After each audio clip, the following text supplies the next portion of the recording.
গত ৭ সেপ্টেম্বর রোববার সন্ধ্যা প্রায় ৭টায় চট্টগ্রামের বাকলিয়া থানার শান্তিনগর বগারবিল এলাকার বলাকা আবাসিকের সামনে ঘটে মারাত্মক ছুরির আঘাত। ঘটনাস্থলে পাওয়া যায় কিশোরগঞ্জের অষ্টগ্রাম উপজেলার বাদশালা গ্রামের শাহজাহান সাজন নামের এক যুবকের রক্তাক্ত দেহ। পরবর্তীতে তাকে মৃত ঘোষণা করা হয়। শাহজাহান ওই এলাকার ভাড়া বাসায় থাকতেন এবং ভ্যানগাড়ির গ্যারেজ চালাতেন।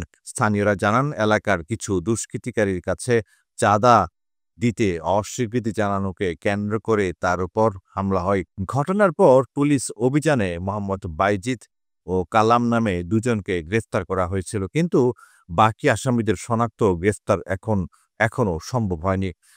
ঘটনায় ক্ষুব্ধ এলাকাবাসী শনিবার ১৩ সেপ্টেম্বর সন্ধ্যায় এক বিশাল মানববন্ধন করে বাকি আসামিদের দ্রুত গ্রেফতার করে আইনের আওতায় এনে দৃষ্টান্তমূলক শাস্তির দাবি করেন।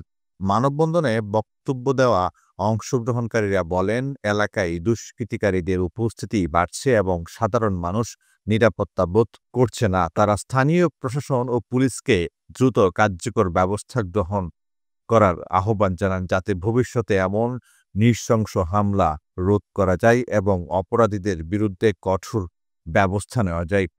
আমার বাবাকে বলছে চাঁদা দিতে, আমার বাবা বলছে আমাকে একটু সময় দাও, আমি দিব টাকা ৫০,০০০। তারা বলছে না, আমি দিতে আমরা কি ভিক্ষা করতে আসছি। এরপর দিন তারা ছুরি নিয়ে আসতে চাই, চিরার চিল্লায় আসি আমার বাবাকে দুইজন গ্যারাজের থেকে বের করে নিয়ে আসি, আমার বাবাকে ছুরি ঢুকাই দিয়েছে, হাতটা ছিঁড়ে ফেলছে। আমার ভাই ইতে পড়ছে, আমার ভাইয়ের বিচার চাই, আমার ভাইয়ের ইতে পড়ছে, আমার 2 মাসের ভাইয়ের। আমার চাচা সরল মানুষ আছিল, আমার চাচার মতো মানুষ আছিল না। আমি একটা অপারেশনের লইয়া আমার চাচার বিচার চাই। আমি 2 নয়নে দেখতে পারি না আমার চাচারে, আমার অপারেশন করতে চাইতে আমার চাচার আমি দেখতে পারি নাই। আপনাদের কাছে এটাই রিকোয়েস্ট, আমার ভাই ইতিম করছে, ওদের ফাঁসি চাই, ওদের বিচার চাই। আমি একটা অপারেশনের রোগী, আপনাদের কাছে রিকোয়েস্ট করতেছি, আবেদন করতেছি। আমি শেষ দেখা দেখতে পারি নাই, কেবিন থেকে এসে আমার সেদিন শনিবার রাত ওনারা আসি চাঁদা খুঁজে গেছে, বলছে যে চাঁদা টাকা দিতে হবে, এখানে কাজ করতেছে চাঁদা দিতে হবে। আমার আব্বু বলতেছে না, আমি এখন তো দিতে পারবো না।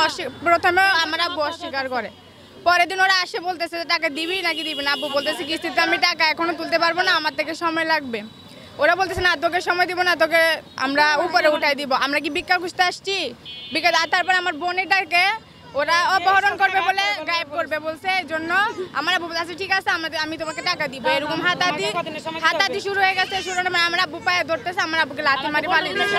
পরে আমি আসছি, ওরা আমাকে ধরে মায়ের শুরু করে দিয়েছে, আমার বুকের উন্না পর্যন্ত ফালাই দিচ্ছে। তারপর আমার আব্বু বলছে আমার মেয়েকে কেন মারতেছে, এমনি আমার আব্বুকে বুকের মধ্যে ছুরিটা ঢুকাই দিচ্ছে। গত শনিবারে ওরা আমার বাগনির জামার কাছে চাঁদা চাই 5 লক্ষ টাকা।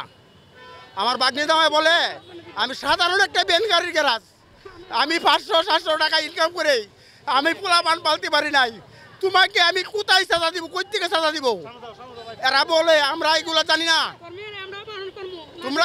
তুমি কোথায় থেকে চাঁদা দিবা আমরা জানি না, তুমি চাঁদা দিতে হবে। তখন আমার বাগনি নামে বলছে আমি তোমার চাঁদা দিতে পারবো না। তারপরে বলে তোর একটা মেয়ে স্কুলে পড়ে, তারে আমরা অপহরণ করব টাকা না দিলে। এরপরে বলছে আমাদের সময় হোক, আমি তোমরা কিছু টাকা কিস্তি তুলে দিব, তোমার সময় দেবে না। তখন রবিবার দিন আবার বিকালে একটা লোক আসছে, একটা লোক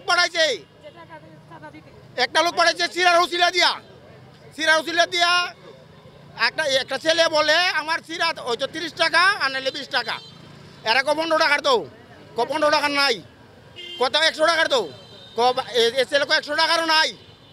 তখন ছেলেরে টুল দিয়া বাড়ি মারি দিছে, বাড়ি মার ধরে ছেলে শিক্ষার মারছে পরে, ওরা আগাইছে পরে কয়েকজন ছুরি লিয়া সাজন মেয়ের গ্যারাজ থেকে হামলা করছে।